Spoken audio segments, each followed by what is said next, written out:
All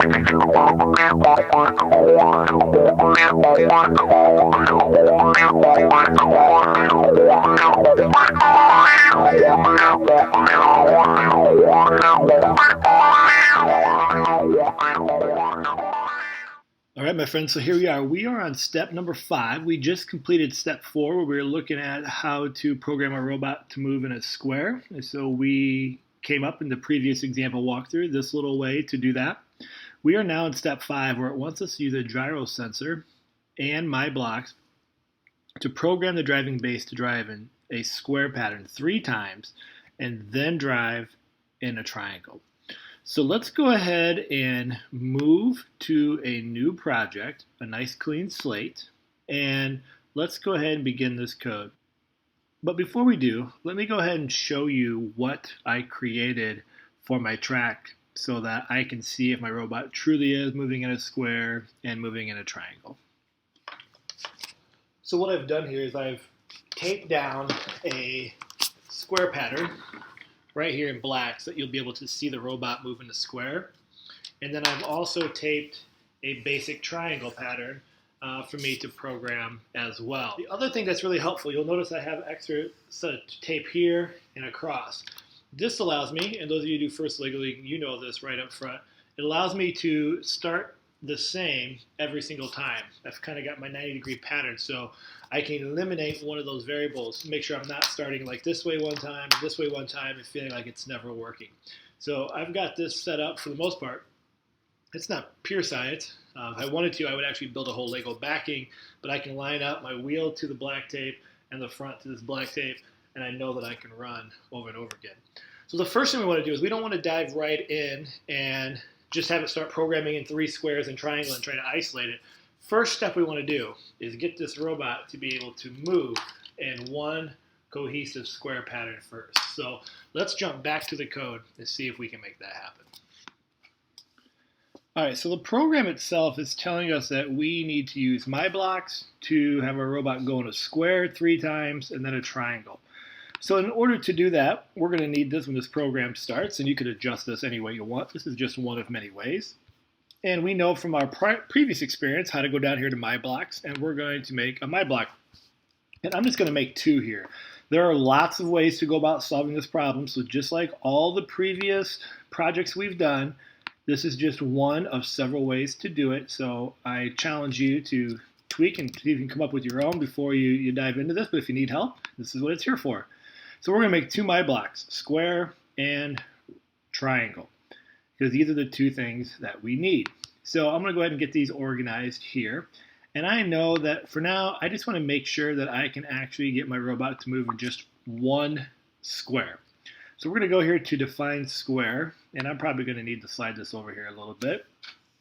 And we know from our previous project, when we were over here, we had this code down here where we were on step 4, where we knew we were moving 90 degrees and then moving forward, that type of thing.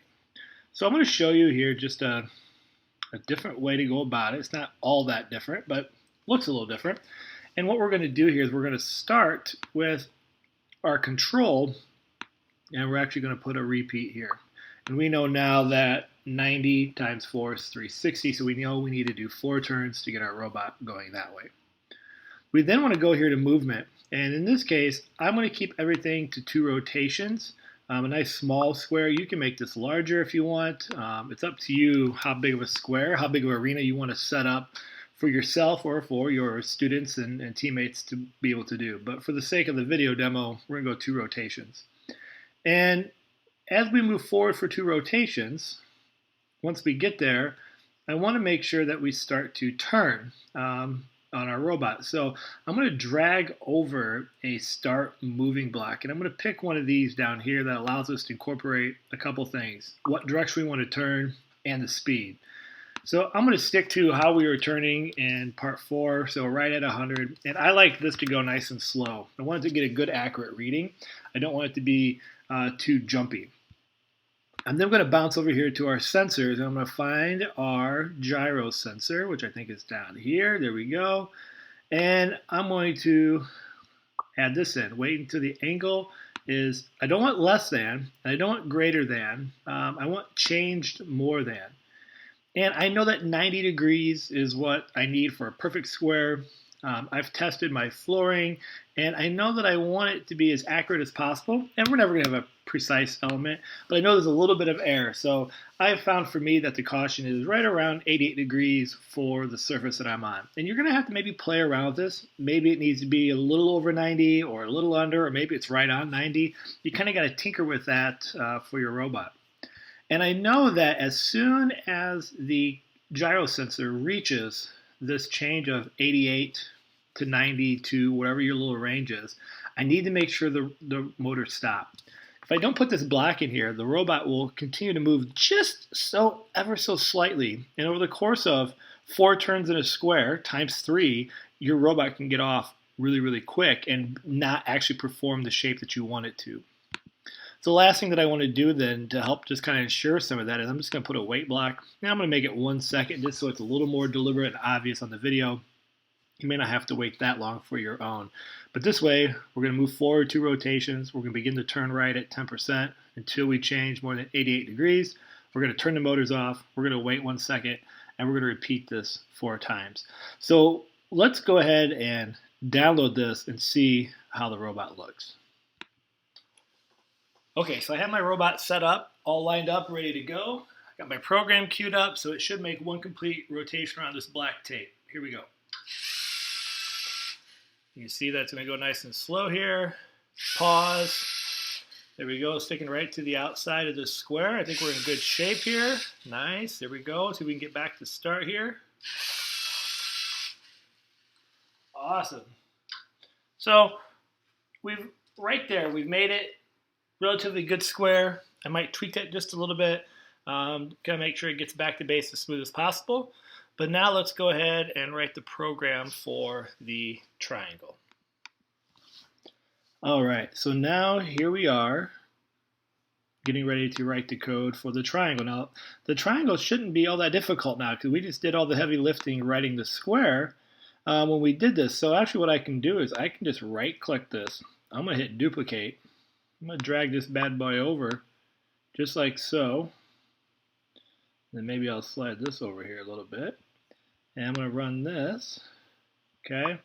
Now we know a triangle is 3, so I'm just going to change that to 3. All this can be the exact same. I need to change my angle down here now, right? We don't want to turn 90 degrees. We want to turn about 120. So I'm going to go 118 just to be on the safe side to stay consistent with my square. And now we should be in good shape. Now, if we look at my program up here that's actually going to run, it would do the square block 1 time and the triangle block 1 time. And I can run this. I would test this and run it just like you saw me before. We'd break it down, make sure it can do a square, make sure it can do a triangle. In my case, I know that I've had some success already through trial and error, so I'm going to skip that part for the sake of your time. But what I can do now is I can put a repeat block in here, and I want to do the square 3 times and the triangle once. So it's going to run square, this block 3 times in a row, and then triangle once. So let's go ahead and download that and see if we can have some success. Let's see what happens.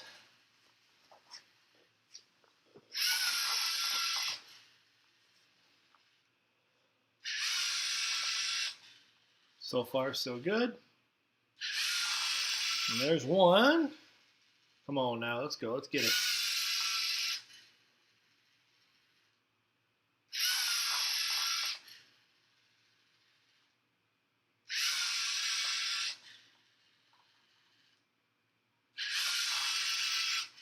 There's 2.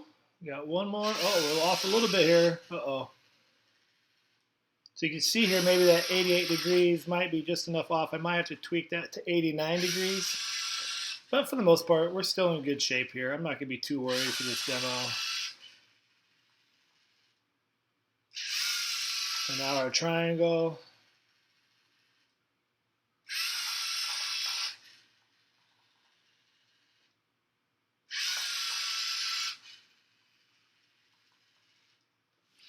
There you go.